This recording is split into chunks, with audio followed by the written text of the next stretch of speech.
Ya, la gente ya está. Es que el tema es siempre la lista hay que hacerla afuera. No, ya lo hicieron. Ah, lo hicieron afuera. Pero esto es México y es otro ritmo.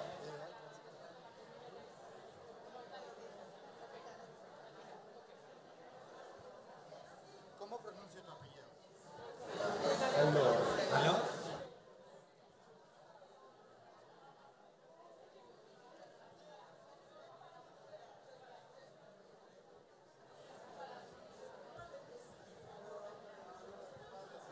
Perfecto. Bueno, ahorita me voy a bajar. Nada más.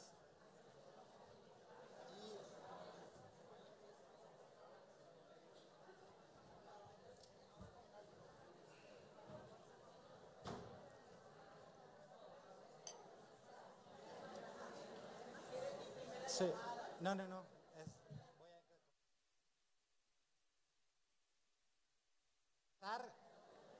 Les doy la más cordial bienvenida al primer panel de este congreso, Los Ojos de la Historia.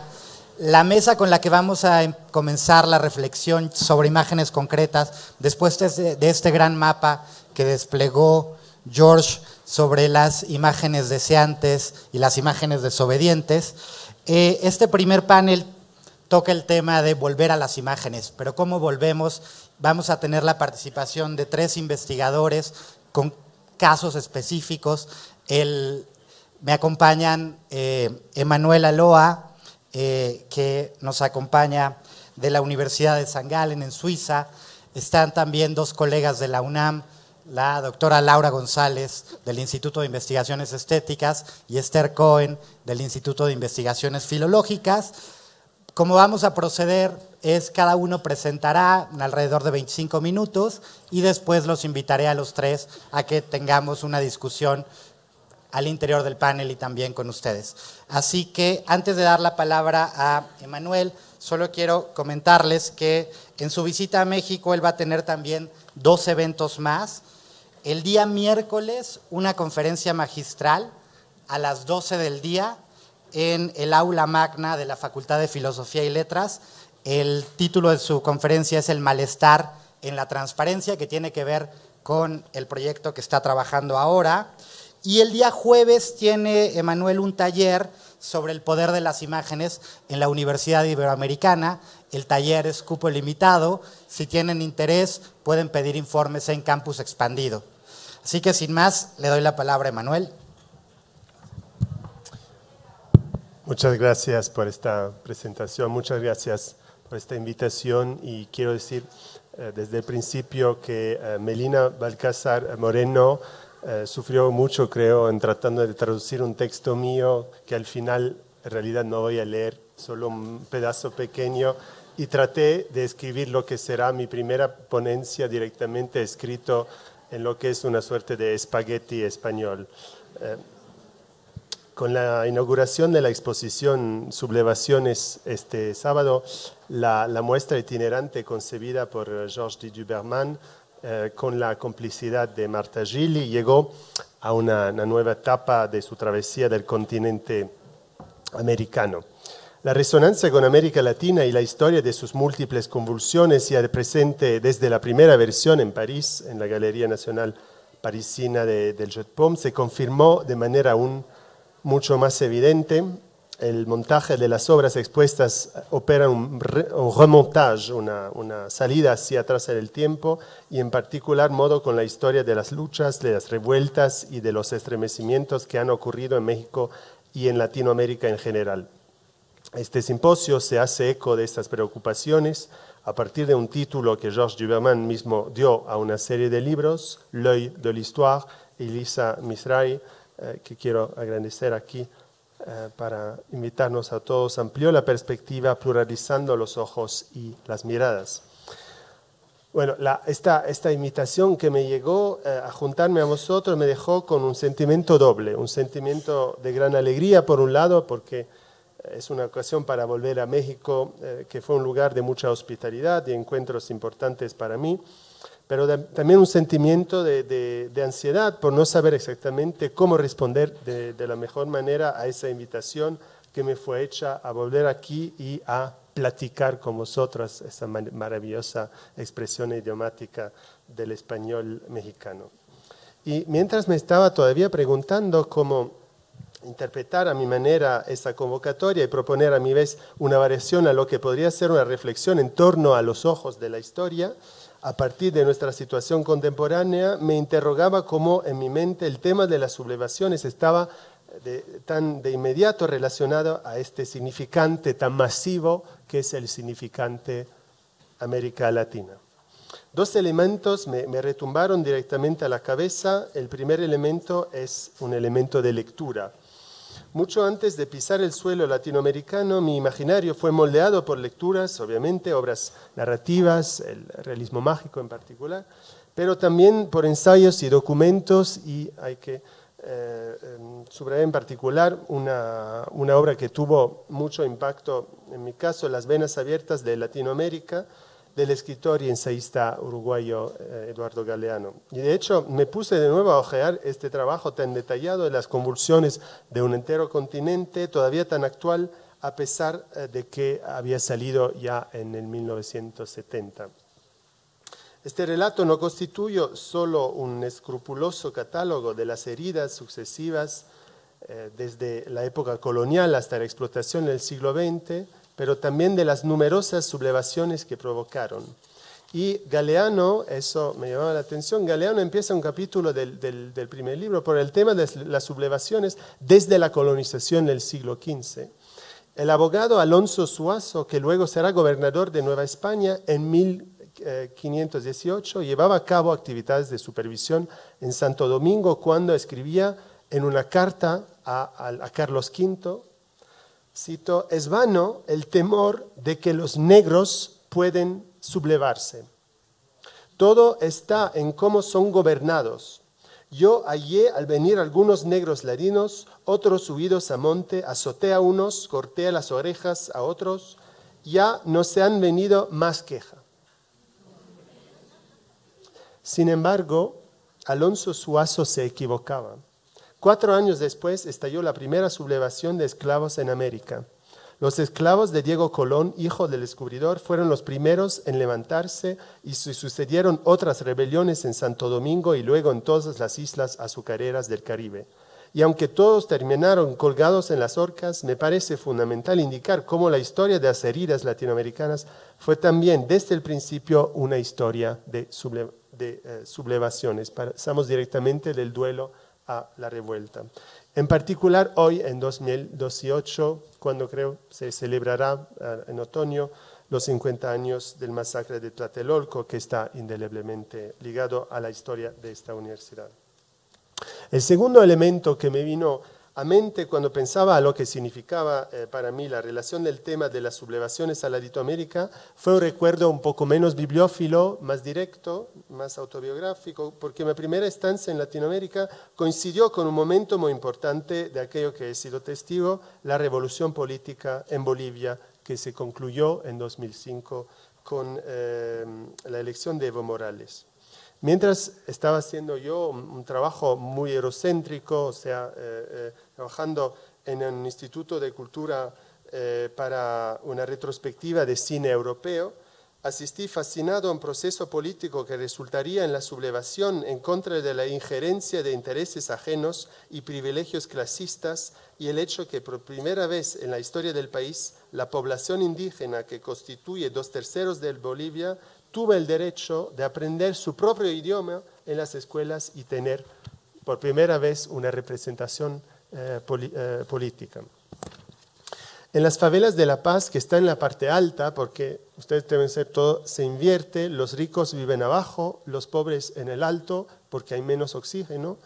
Los bloqueos de la única carretera entre el aeropuerto y la ciudad eran frecuentes y en la zona de Cochabamba la guerra del agua hacía estragos.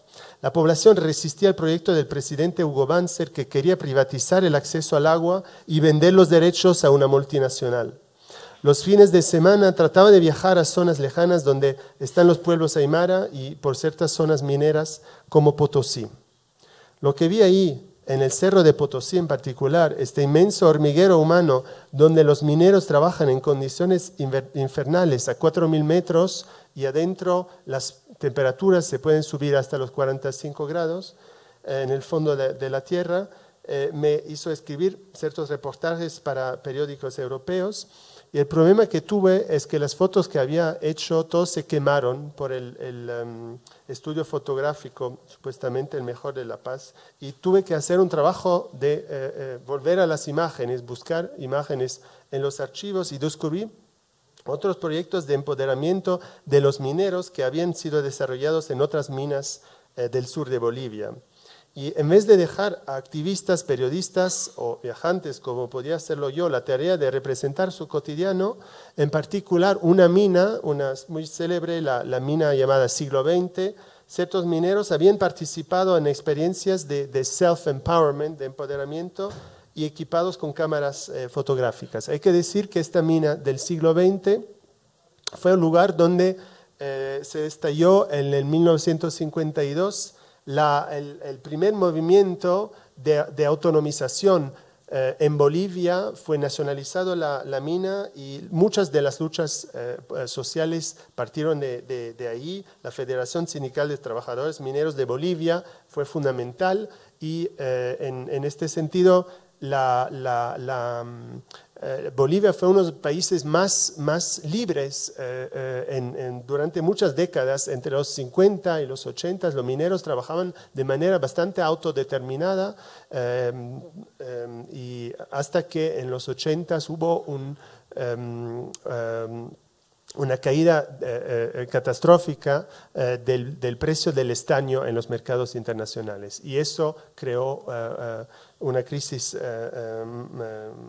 mayor y en este lugar, siglo XX, se transformó de un día al otro en una ciudad fantasma. 3.000 personas se fueron y esa ciudad, ahora que es casi vacía, desarrolló una cosa que se llama la Universidad de los Mineros, que trataban de recuperar una parte de la historia, también de la importancia de esas luchas sociales. 30.000 personas se fueron y la Universidad Popular de los Mineros propone enseñanzas gratuitas a los mineros y su familia, y en el 1987 llegaron una pareja de fotógrafos alemanes, Uli Stelzner y Brigitte Schwanensee, que dieron cámaras fotográficas a los mineros para que documenten lo que quedaba de su propia vida y de su cotidiano, para salir de esa idea del estereotipo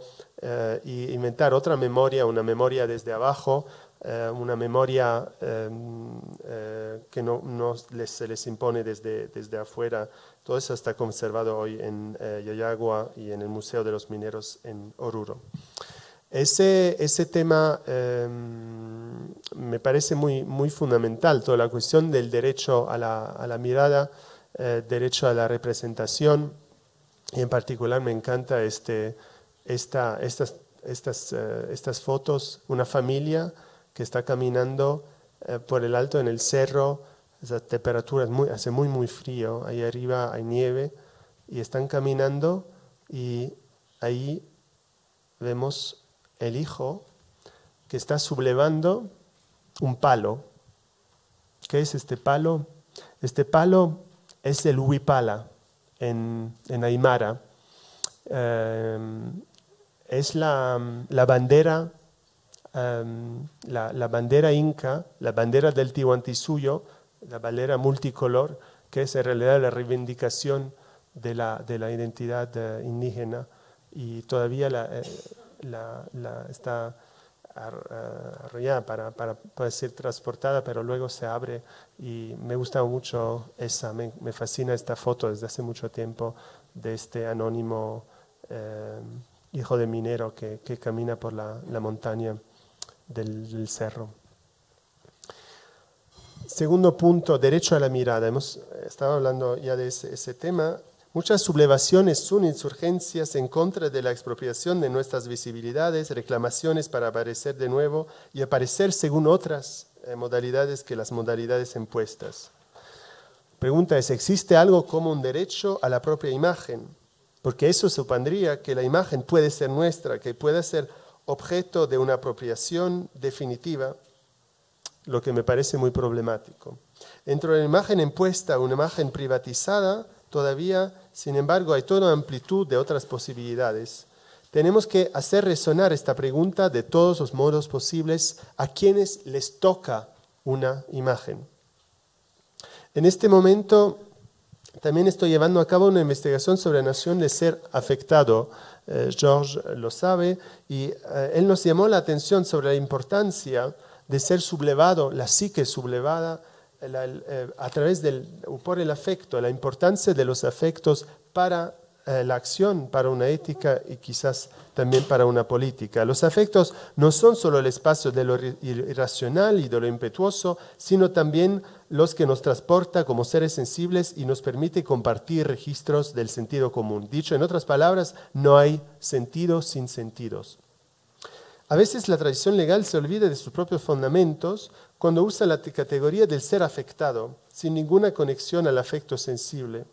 La categoría del ser afectado en realidad se introdujo en derecho latín y luego medieval y entró a formar parte del léxico político moderno cuando se trató de definir lo que es una democracia.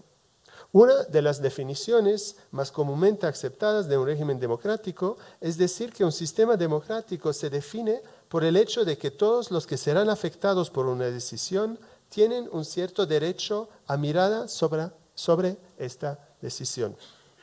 La fórmula latina, que se remonta con variaciones mínimas al código justiniano, es quod omnibus tangit a omnibus tractari et approbari debet. A lo que todos atañe, todos deben discutirlo y aprobarlo, y en el mundo anglófono se habla del principle of all affected. No es el lugar para detallar todas las implicaciones, obviamente, de este concepto en la teoría y la filosofía política actual y las muchas contradicciones que tiene, porque, por ejemplo, si realmente queremos implementar este principio, eso quiere decir que en el caso de políticas migratorias, serían los que son directamente afectados por las políticas migratorias que tendrían que escribir las leyes sobre la migración. Lo único que quiero subrayar aquí tiene que ver con la conexión entre afectividad y visibilidad. Según el principio de quod omnibus tangit, todo aquello que nos afecta debe de alguna u otra manera estar accesible a nuestra expresión, a nuestra mirada. En francés se habla de un droit de regard. Droit de regard. Jacques Derrida ha dedicado un texto a ese tema a partir de las fotografías de Marie-Françoise Plissard, un droit de regard, un derecho a mirada. ¿Por qué la tradición jurídica occidental no deja de usar una semántica de la afección y la sensibilidad cuando al mismo tiempo considera que el juicio presupone un espectador desencarnado y imparcial? El derecho a mirada entra a formar parte de un registro jurídico, forma parte de un registro ético. ¿En qué momento el derecho a mirada no depende tanto de un derecho para un sujeto a acceder a ciertas informaciones, cuanto de la posibilidad de ser considerado como en cuanto persona? En vez del derecho a mirar, esto implicaría más bien un derecho a ser mirado, atendido, tomado en cuenta. Aunque a veces la toma en cuenta significa precisamente deshacer el cálculo y salir de este mecanismo perfeccionado de la computación como tomar el singular como, en vez de tomar el singular como un ejemplar genérico y no como individuo. Ejemplos recientes de sublevaciones que tratan de redistribuir la distinción entre visibilidad e invisibilidad y suspender el confinamiento a posiciones ya preestablecidas nos vienen desde Irán. Ustedes saben que a partir de las sublevaciones que ocurrieron a finales de año pasado, mucho se habló del tema del gesto de sublevar el velo. En este caso, la sublevación del velo no es clásicamente el hecho alético, veritativo, como acceder a la verdad que está atrás del velo, sino más bien hacer caer el velo para reclamar un derecho a la autodeterminación. Eso es el caso de esta joven de Engelab Street en Teherán en finales de diciembre de 2017, con este gesto de inmenso coraje. De inmediato la arrestaron y arriesga. Hoy todo eso son gestos que tienen un muy alto costo. Otras mujeres hicieron gestos similares. De eso, de este coraje, no solo de hablar la verdad, sino de mostrarse con la cara desvelada y usar como una bandera el hijab en este espacio público.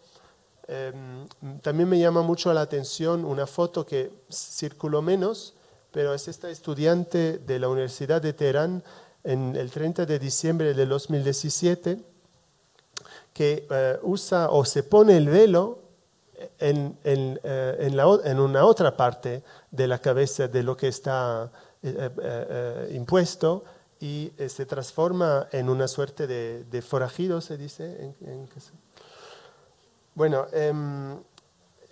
que entonces un ejemplo entre miles de pensar de qué manera eso reenvía a otros momentos de la revolución islámica.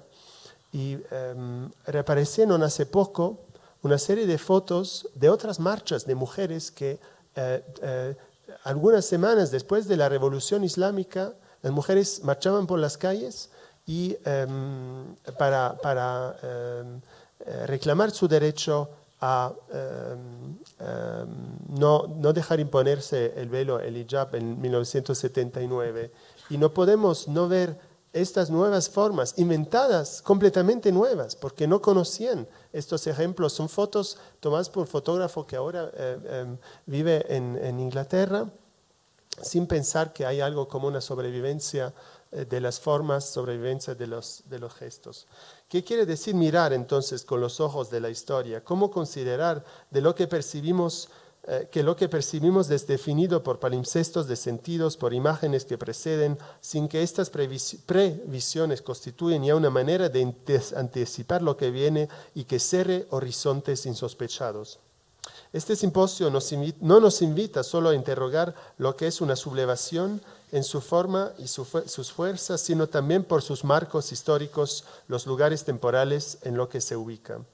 En la tercera y última breve parte de mi charla quiero pasar revista a 3 modalidades del tiempo. Tiempo actual entre arte, filosofía y política. Lo contemporáneo, lo intempestivo y lo inminente, para por lo menos seguir diciendo algo sobre el título que está indicado en el programa. Empiezo por lo contemporáneo. Por todo lugar observamos, creo, una obsesión por lo contemporáneo, arte contemporáneo, pensamiento contemporáneo, siempre estar en conexión directa con la contemporaneidad. Sin embargo, mientras que Rimbaud podía exigir todavía que el artista fuera resueltamente moderno, el llamado a más contemporaneidad no puede hoy sino dejar pensativo, ya que, lo queramos o no, somos de nuestro tiempo contemporáneos de nuestros contemporáneos y de nuestro tiempo contemporáneo. Con sobrada razón, la hipérbole puede provocar vértigo, pero sobre todo termina por evacuar esta pregunta, pues sugiere, equivocamente, que los contemporáneos sería el nombre de una coincidencia, de una adhesión que adhiere a su tiempo. Ahora bien, si miramos con atención y si nos tomamos el tiempo para observar, aunque sea un poco la fisonomía de la palabra, el ser contemporáneo pierde su carácter evidente cuando constatamos que la contemporaneidad no designa el ser de su tiempo, sino el ser con su tiempo. El contemporáneos es ante todo aquel que nos acompaña durante un tiempo. Mediante el cum comparte el ser con, que es durante un momento de nuestro tiempo. Así pues, lo contemporáneo es un redoble originario que desincroniza el curso de un tiempo idéntico en sí mismo, ya que ahí donde estamos con, somos más de uno. Hay una suerte de de excedencia, una excedencia sobrenumeraria, por así decirlo. Una diferencia que se acentúa entonces al interior del tiempo, que hace que es el tiempo que se redoble y que de esta manera la reduplicación sea el índice de un aumento, pero también de un desfase inevitable. No estar en fase con su tiempo no implica estar fuera del tiempo, pero la única manera de referirse a este es estando en su tiempo. El estar en la cuerda floja con respecto al curso de las cosas nos sitúa, por decirlo de alguna manera, a destiempo del tiempo, lo cual significa poder marcar su contrapunto y hacer resaltar sus relieves, sus accidentes en el momento en que se celebra alrededor nuestra la carrera desenfrenada hacia la coincidencia que nos conectaría en tiempo real con lo real mismo. En todos los sentidos de la palabra, un contemporáneo de este tipo se vuelve así inactual. Segundo punto, inactualidad, intempestividad. Las consideraciones inactuales de Nietzsche están todo menos fuera del tiempo. Nietzsche vuelve a ello en la segunda de 1874. Las consideraciones inactuales no son zeitlos, timeless, sino unzeitgemäß o un untimely, están fuera de cadencia, desfasadas en síncope. Dice Nietzsche que ser unzeitgemäß significa actuar contra el tiempo, así pues sobre el tiempo, y esperemos en beneficio de un tiempo por venir. El contratiempo de lo inactual residiría entonces en el hecho de que siempre está al interior o más allá del tiempo presente, separado de sí en cierto modo, dislocado y desfasado, algo prealable para poder referirse a él. Es unzeitgemäß, lo que generalmente se traduce por inactual o intempestivo, lo que puede llegar en este momento oportuno, aunque sea inesperado. Su incidencia sería inopinada, ya que va contra la opinión. Quizás convendría más traducir, entonces creo, este unzeitgemäß en las lenguas latinas por intempestivo, no sine tempore, ni aun in illo tempore, una especie de aoristo que se excluiría de toda cronología, sino más bien un límite repentino, brusco y precipitado, a semejanza del estruendo de una tormenta que de repente llegaría a ofuscar la despreocupación de un cielo de verano. Si hay un tiempo, llego al tercer punto y último, inminencia, lo inminente. Si hay un tiempo al que los poetas han concedido una mayor importancia que los lingüistas o los filósofos, ha sido el tiempo de la inminencia. No la inmanencia, sino más bien la inminencia. En tiempo que no es el de la actualidad del tiempo presente, ni aún el de las beatitudes del trasmundo, como le gustaba ironizar a Nietzsche, ni en la inmanencia del presente, ni tampoco de la utopía del futuro, siempre inevitablemente ucrónico, en ningún lugar y en ningún tiempo. Jacques Redin caracterizaba tal tiempo tan íntimamente ligado al tiempo del poema mediante la ley del casi, presque. Una ley que rige esta no coincidencia que sin embargo está a punto de recaer en el presente, este porvenir que todavía no ha acontecido del todo, pero que ya urge a los tiempos actuales como un presentimiento. Ya que nos percibimos lo que es inminente en virtud de la ley que quiere que nos podamos percibir, que no podamos percibir sino lo presente y que estaríamos tentados a decir modificando una frase de Proust, nunca percibimos lo que es inminente, sino que lo presentimos. Asunto de presagio. Los latines hablan del presagium, del sentimientos antes de tiempo. Así, por facilidad, decimos que este inminente que se mantiene ahí ante nosotros en instancia debe en cierto modo ya estar presente. Al pie de la letra se trata de un presens, de un ser que nos hace frente, de un ser ante. No obstante, sería reducir la inminencia a lo inminente del frente a frente de los tiempos presentes. Ya que la inminencia se sustrae de una visibilidad tal y de su cierre, lo que es inminente se mantiene en la puerta, presionada por todas partes, por detrás y por los lados, pero nunca viene a nosotros en línea recta. a lo largo de un trazado anticipable, nos cae encima sin que podamos decir cuándo ni cómo. Mientras tanto, lo inminente se presenta a la manera de lo incumplido, de lo que llegó a vencimiento, pero que aún no ha acontecido. Una especie de tiempo fuera de tiempo extraño y perturbador. La poesía, e incluso quizás toda arte en cuanto es poética, no puede sino establecer una relación particular con el tiempo de la inminencia. Voy a citar un gran autor latinoamericano. En La muralla y los libros, Jorge Luis Borges incluso llegó hasta conjeturar que todo hecho estético consiste en, cito, la inminencia de una revelación que no se produce. Borges parece indicar que el arte no puede suceder al régimen de las religiones reveladas, sustituyendo a estas una religión profana, la religión del arte. Más bien, el arte nos confronta siempre a la imposibilidad siempre renovada de toda revelación. Una manera de explicar por qué, si hemos glosado tanto acerca de lo que es el arte, o aún de lo que debería ser el arte contemporáneo y el arte utópico, entre un arte del presente y un arte de los tiempos futuros, hemos permanecido tan silenciosos en cuanto al arte de la inminencia o la inminencia del arte en cuanto a este espacio intermediario que circunscribe esta atención quiasmática. Como si hubiera algo que todavía no fuera efectivo, pero que desde su reserva actuara ya en los tiempos presentes, en lo que se sustrae la mirada a la aprehensión y a la anticipación, la inefectividad se convierte en afectividad. Gracias.